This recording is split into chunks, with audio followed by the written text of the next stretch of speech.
He comes in with a ring. They are known for their humility, but does that change? I remember in 2010, 9-10 season after the Lakers won, right? I mean, everybody knew Kobe had a PR person and Powell did, but all of a sudden DJ Banger and Meta World Peace had a PR person after they won. Is that going to be like that for the Thunder? You know, their guys got paid. There's 3 stars or trio. They got up to potentially $800+ million. Do they change? Do they have the same humility? Do they have the same fight?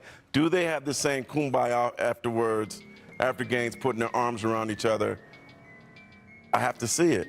And if there are cracks early, then this protective egg is going to have cracks that people are going to pay attention to. They are must-watch. Very interesting. And you know I'm not going to argue with what UD and Perk said about the Rockets. I am surprised no one said the Lakers, because only LeBron knows whether or not year 23 is his final year.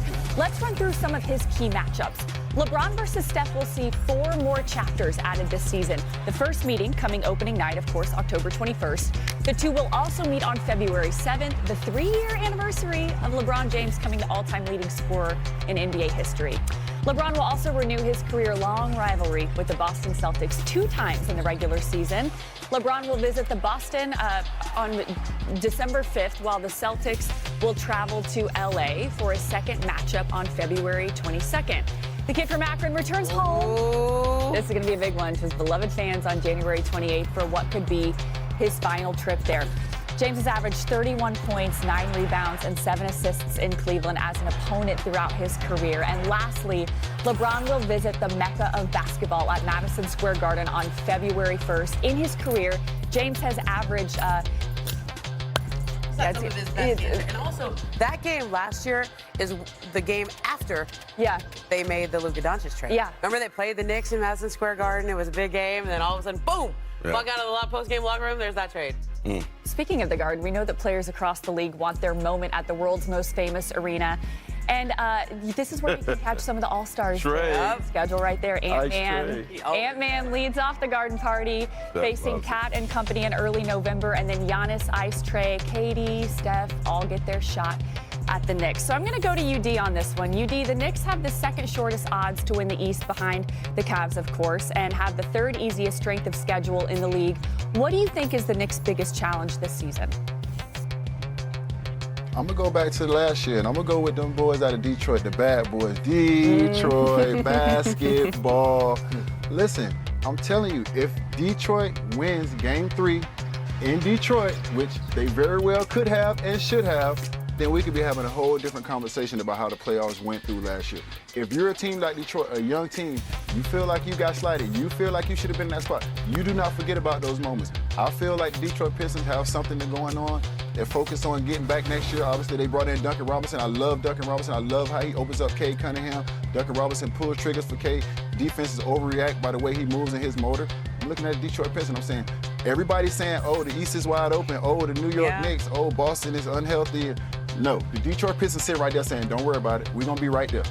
I'm looking forward to seeing Mike Brown on the sideline at MSG. He's replacing Tibbs.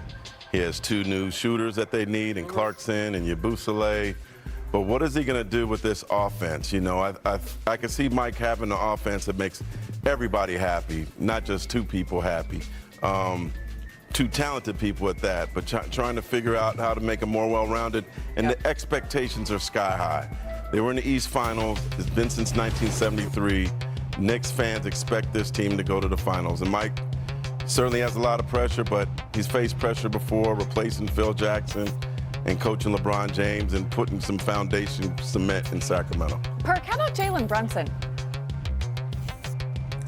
How about both of their stars, right? And OKC set the bar, especially SGA and J-Dub, and showed that it's 2 sides of the basketball. And when you talk about the Knicks, you talk about getting rid of Tom Thibodeau, who was a defensive-minded coach, and this team wasn't really good defensively when it mattered the most, especially big-body Brunson and Karl Anthony Towns. If we're going to hold certain guys accountable around the league, we got to come with the same energy when it comes to those 2. They were getting cooked in the Indiana series. They couldn't figure out what they wanted to do with Karl Anthony Towns. Should he be in the drop coverage? Should he switch? Either way, he was getting cooked. Jalen Brunson, the Indiana Pacers, they were trying to search him out in pick and rolls and trying to find a mismatch to go at him. Those two guys, being the faces of the franchise, they got to get their stuff together and slide those puppies on the perimeter if this team is trying to go to the level that they're trying to go to. Listen, I know Mike Brown from when he came into Los Angeles to succeed Phil Jackson. He's obviously not afraid of stepping into some big shoes or into pressure situations. But you guys, they were in the East Finals last year. They were renaming the streets outside of Madison Square Garden. The Knicks got so close, and people in New York could taste it. They are expected to get back to the East Finals and then advance. I mean, the expectations for this team are so high. And I know Mike Brown is not afraid. I mean, it's like, people don't know Mike Brown. He rides his Harley Davidson around the country all summer. You may not think that from the nice suits he wears and stuff, but he's kind of a cool guy. You can turn up a little. But Mike Brown, if they better get off to a good start, because when you get people in New York thinking that you have finally done it, that Jalen Brunson is the savior, that you're this close, and you don't deliver, ooh. Some of the milestones that could be reached this season. First up, LeBron James has his sights set on passing Robert Parrish's all-time game mark. James is going to need to play in 50 games this season, a mark that he's completed in 21 of his 22-year career. All right, I'm going to go to UD on this one. UD, what would this record tell you about LeBron? I mean, there's guys that like it, there's guys that love it, and there's guys that live it. The like it guys, they show up when it's time to be there, and they leave when it's time to go. The love it guys, they show up a little bit early, and they stay a little bit late. The live it guys, those are the guys that 24/7, everything is built about them being their best version of a basketball player. Right, I got a chance to see this firsthand in Miami with LeBron James. Love it. All right, next up, KD. If KD can score 1,722 points, he will pass not only Wilt and Dirk, but MJ to move into 5th on the all-time scoring list. Perk, what would passing Jordan mean to the legacy of Kevin Durant? When he scores the 1,721 points is the thing. But he's the greatest scorer of all time, in my opinion. 0 flaws offensively, and I know he's been going back and forth on social media saying he don't like being called the greatest scorer of all time. But damn it, to me, you are Kevin Durant, a walking bucket. Finally, the Joker will need just 18 triple-doubles this season to pass Oscar Robertson on the all-time list. Mark, how many triple-doubles will the Nuggets need out of Jokic this season to win the West?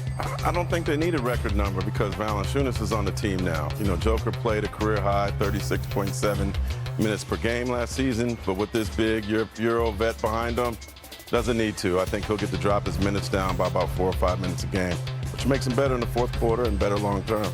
All right, from big expectations to big games, here are the hottest tickets on average, according to Vivid Seats. The Lakers and Knicks had the highest average price for any game last season, the one that ended up being the last for LA before the Luka trade. But with all this ticket talk, there's someone on our panel that spies the hottest ticket of the season. I'm Kendrick Perkins, better known as Big Perk, and nothing gets past me. Freeze! Just when you thought it did get past me, there I am. I spy a problem. I spy it all. Charity.